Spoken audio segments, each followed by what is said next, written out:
Welcome to the CTH01 Toolbox configuration video. In this guide, we'll walk you through all the essential and optional settings to get your device up and running. Here's what we'll cover: essential setup, advanced customizations, and verification steps. Let's get started. First, open the Milesight ToolBox app on your smartphone. Ensure Bluetooth is enabled. Then go to the maintenance module to switch read mode to be Bluetooth. Return to the home screen and tap the Bluetooth icon in the center. The app will start scanning for nearby Bluetooth devices. Look for your device ID, which follows the format product model plus characters 5 to 11 of the SN.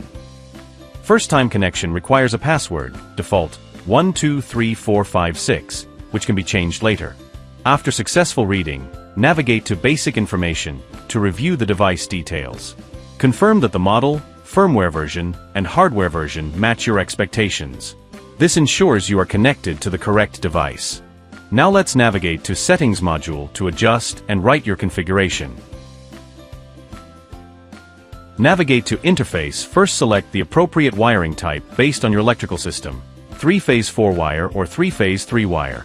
Then, scroll down the page for each current channel. Select the correct circuit type and its current range. Group the current and then set each channel's current range, which is linked to the output limit of its current threshold. Milesight offers optional split-core or Rogowski coil CT probes to suit your needs. Support adjusting the CT current direction. This affects vector sign and energy accumulation. If reversed, toggle the setting to ensure accurate data collection. CTH01 supports settings for up to 12 channels of current. Navigate to Report Parameters part. Choose which parameters you want the device to report. Enable or disable based on type, without specifying down to individual channels or parameters within groups. For example, after disabling current RMS reporting, no channels or groups will report current RMS.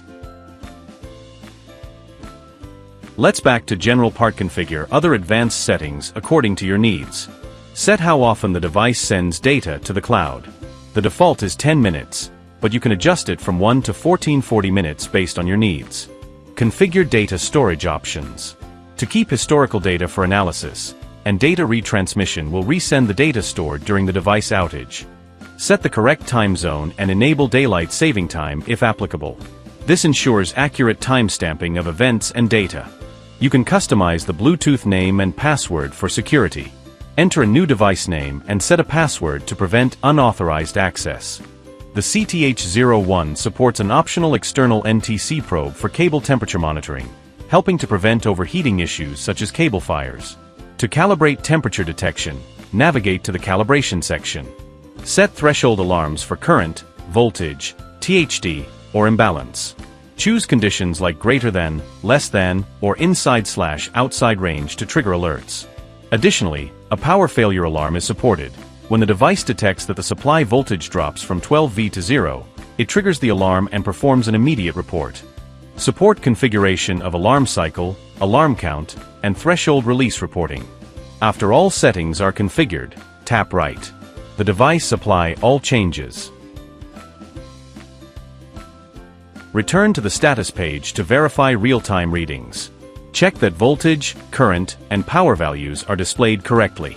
Go to the maintenance module to download history data, upgrade, restart, or reset the device as needed. For further information on network configuration, please watch the video below. Toolbox: How to configure LoRaWAN sensors to join LoRaWAN network.